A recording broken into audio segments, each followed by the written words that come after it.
जय हिंद। आज के इस वीडियो में कौटिल्य के अर्थशास्त्र के ऊपर चर्चा करेंगे। अर्थशास्त्र किस प्रकार का ग्रंथ है और क्या क्या जानकारियाँ उसमें कौटिल्य ने दी हैं।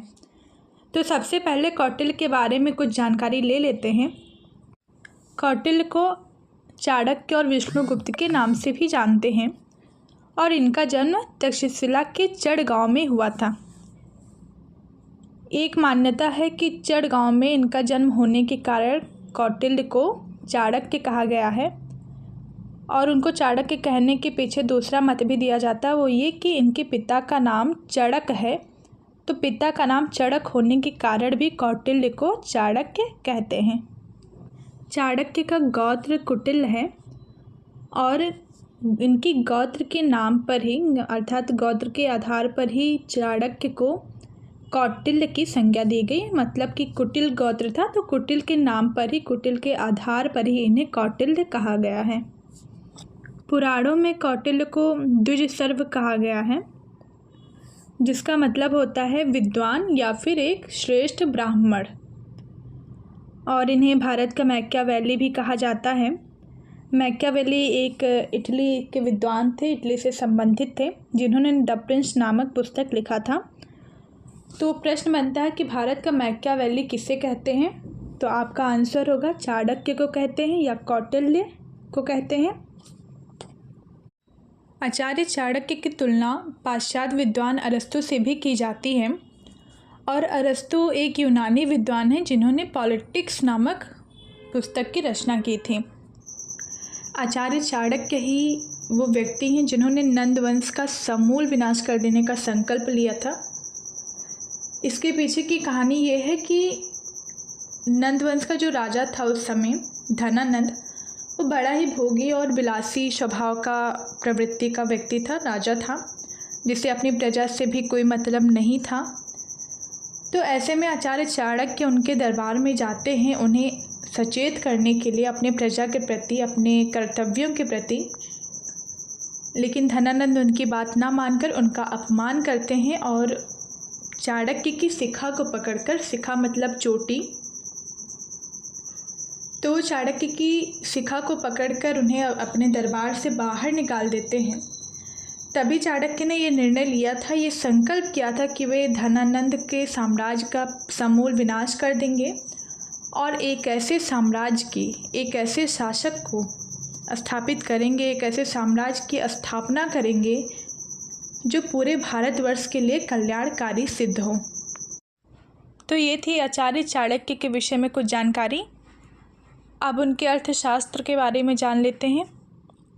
तो अर्थशास्त्र एक प्रकार का राजनीतिक ग्रंथ है जिसमें 6000 श्लोक दिए गए हैं, 180 प्रकरण में विभाजित है, 15 अधिकरण है और 150 अध्याय मिलते हैं। कौटिल्य ने मतलब आचार्य चाणक्य ने इसमें मौर्य के समय की राजनीतिक, प्रशासनिक, नीतिगत व्यवस्थाएं, न्यायिक व्यवस्थाएं या वहाँ की अर्थव्यवस्था कैसी थी, इन सभी का विस्तृत विवरण दिया हुआ है और यही कारण है कि इसे मौर्य साम्राज्य का दर्पण भी कहा गया। इस ग्रंथ में राज्य की परिभाषा भी दी गई है कि किसी भी क्षेत्र विशेष की ऐसी क्या स्थिति है या क्या विशेषताएं हैं जिसके आधार पर हम उसे एक राज्य की संज्ञा दें। दूसरी जो इसमें महत्वपूर्ण चीज़ बताई गई वो ये कि कोई भी राज्य किन बिंदुओं पर स्थिर रह सकता है। तो उन्होंने 2 महत्वपूर्ण बिंदु माने, पहला प्रजा का समर्थन और दूसरा धन, आय का स्रोत। देखिए, प्रजा के समर्थन से तात्पर्य ये है कि कोई भी राजा है तो उसे निश्चित रूप से प्रजा का समर्थन चाहिए ही। बिना प्रजा के समर्थन के कोई भी साम्राज्य, कोई भी शासक लंबे समय के लिए स्थित नहीं रह सकता। और धन होने की महत्ता ये है कि बिना धन के राज्य के जो प्रबंध हैं, राज्य की जो व्यवस्थाएं हैं, वो कर पाना असंभव है। तो यही कारण है कि आचार्य चाणक्य किसी भी राज्य के स्थिर रहने में प्रजा का समर्थन और धन को महत्वपूर्ण स्थान देते हैं। ग्रंथ में बताया गया है कि राज्य का जो मुख्य आय का स्रोत है वो कर था, टैक्स था, जो कि एक राजा प्रजा द्वारा एकत्रित करते थे।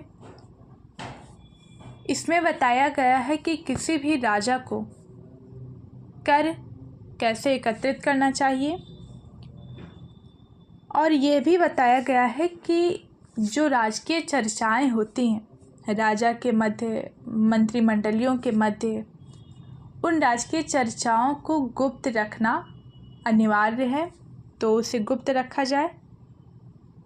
इसके साथ ही ग्रंथ के निर्माण में इस ग्रंथ के विषय में एक टिप्पणी मिलती है जो इस प्रकार है। पृथिव्या लाभे पालने च यावन्ति अर्थशस्त्राणि पूर्वा आचार्य प्रस्तावितानि प्रायशः तानि संहृत्य एकमिदं अर्थशास्त्र कृतम्।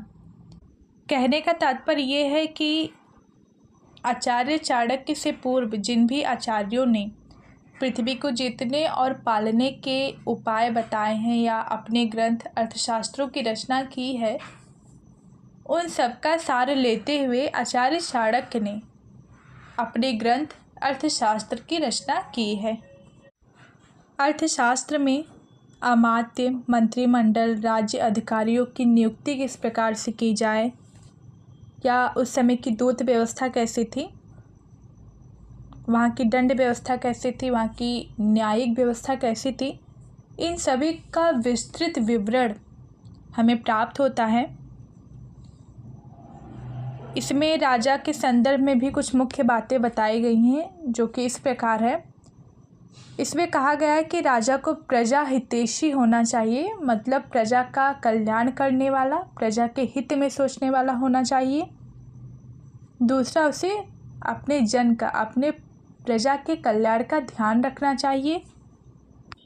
इसके साथ ही अर्थशास्त्र में ये बताया गया है कि कोई भी राजा निरंकुश होकर अपनी प्रजा पर शासन नहीं कर सकते थे। मतलब ये है कि वे मनमाने तरीके से, मनमाने ढंग से अपने प्रजा पर अपना आधिपत्य कायम करने के लिए बाध्य थे।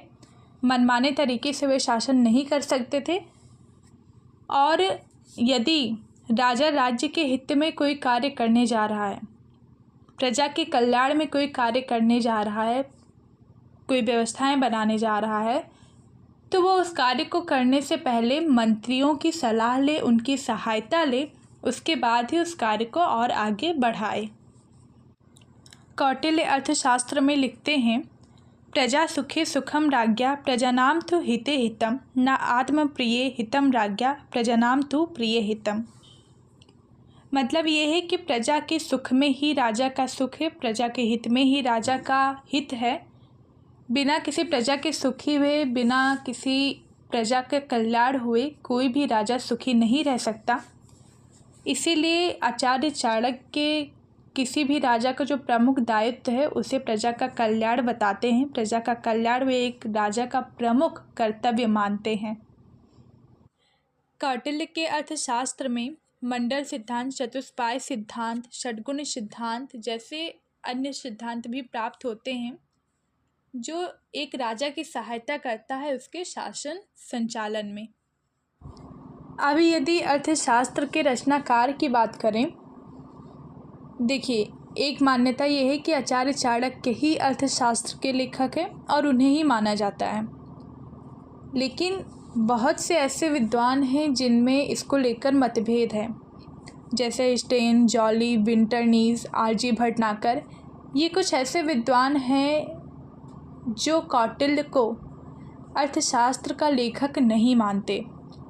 विंटरनीज का कहना है कि मेगास्थनीज जो लंबे अरसे से चंद्रगुप्त के दरबार में रहा और जिसने इंडिका में चंद्रगुप्त के दरबार के बारे में बहुत कुछ लिखा, कौटिल्य के बारे में कुछ नहीं लिखा है। यदि अर्थशास्त्र जैसे विख्यात शास्त्र का लेखक कौटिल्य चंद्रगुप्त मौर्य का मंत्री होता तो मेगास्थनीज की इंडिका में उसका जिक्र जरूर होता। वहीं अर्थशास्त्र में ही ऐसे कुछ तथ्य प्राप्त होते हैं जिनसे यह स्पष्ट हो जाता है कि चाणक्य ही इसके लेखक हैं।